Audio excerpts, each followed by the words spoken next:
Hello, Aquarius, Sun, Moon, Rising, and Venus signs. Kamusta kayo? Sana po nasa mabuti kayong kalagayan.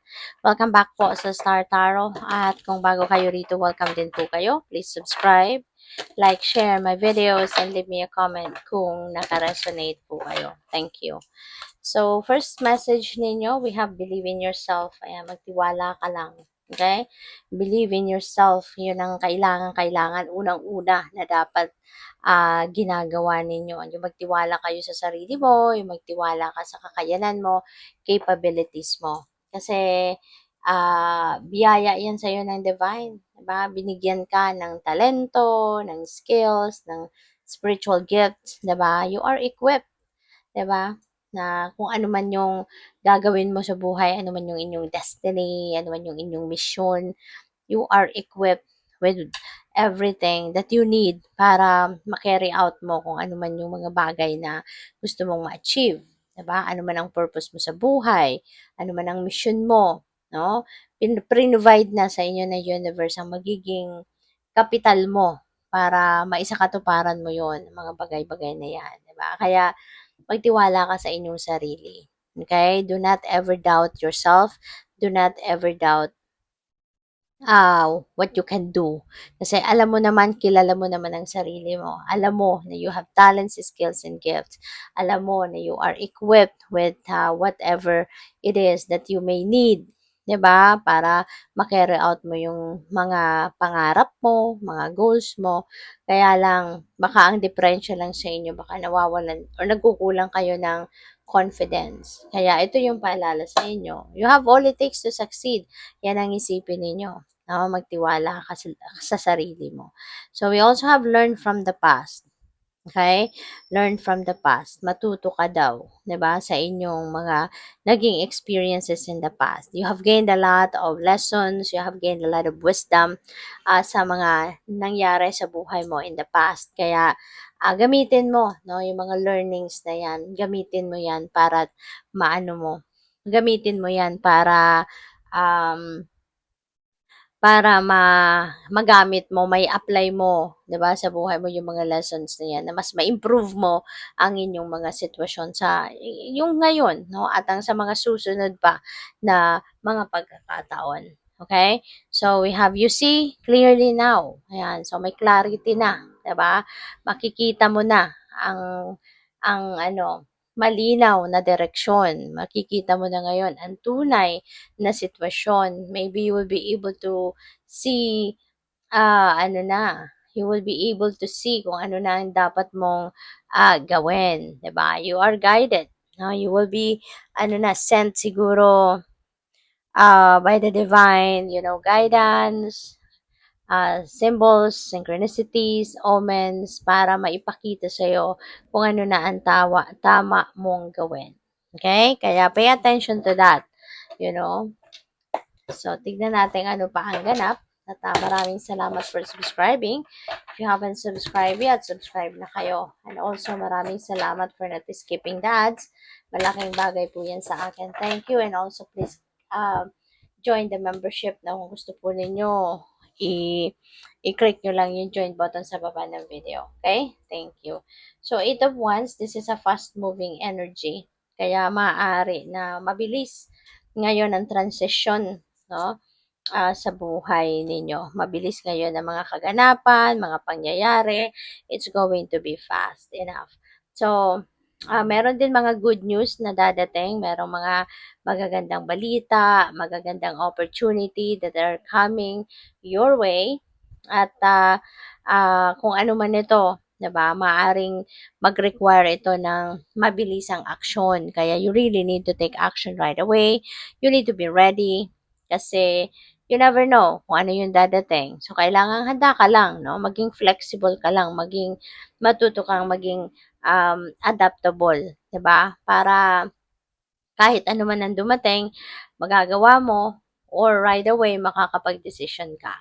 So, travel then is imminent for some of you dito, Aquarius.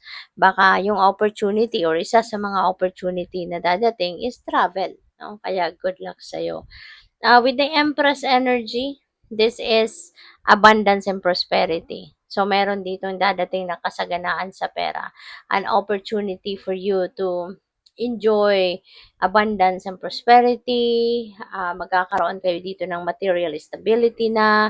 At pupuwede ng iba sa inyo, nandodo'n na sa puntong nakapag-establish na kayo ng source of income ninyo. But for others of you, baka paparating pa lang 'yan. Baka yung mga opportunity na dadating, yung mga financial opportunity na dadating could be, 'di ba, yun ang magdadala sa'yo ng kasaganaan, ng financial and material stability. Kaya good luck sa inyo. With the Seven of Swords, mag-iingat kayo. This is a warning para sa inyo na kailangan mong mag-ingat, kailangan mong maging mapagmatsyag, kailangan mong maging vigilant and be careful with what you share with other people, lalo-lalo na yung mga impormasyon na mahalaga at importante para sa'yo. Pag-ingatan mo yan. Okay? Kaya, kailangan din, no, dito na, kailangan din na, kumbaga, you need to be very, very careful with whom you deal with. Pakinggan mo lagi yung pakinggan mo yung inyong intuition, yung inyong gut feel. Kasi lagi kang sisenda ng gabay, ng divine, lagi kang sisenda ang tawag dito, ng signal, no? If there's something off with the person that you are dealing with, kung kunyari, kailangan mong iwasan, delinquent na tao, manloloko, 'di ba? Mararamdaman mo yan. O pwedeng biglang makakaramdam ka na, nababanyo ka, 'di ba? So that, makaalis ka dyan sa harap ng taong yan. Or maaaring makaramdam ka na parang naiinitan ka, 'di ba? Kaya kailangan mong umalis kasi maghahanap ka ng lugar na something cool, 'di ba? Yung mga ganun ba? No? So listen to the wisdom of your body. Kasi yung mga yan, na mga discomfort na mararamdaman mo sa katawan, right there, ibig sabihin yan, warning yan sa'yo. Kaya kailangan mong iwanan, wag ka na makipag-usap, wag ka na makipag-chika pa sa taong yan, no? Yung mga ganyang simpleng signs, you need to pay attention to that. Okay? Kasi that is a warning, or that is something na pumupukaw na ng kamalayan mo na, hello, kailangan mo nang umalis sa harap ng taong yan kasi merong hatid na negativity yan, yung mga ganyan. So, we have Six of Cups.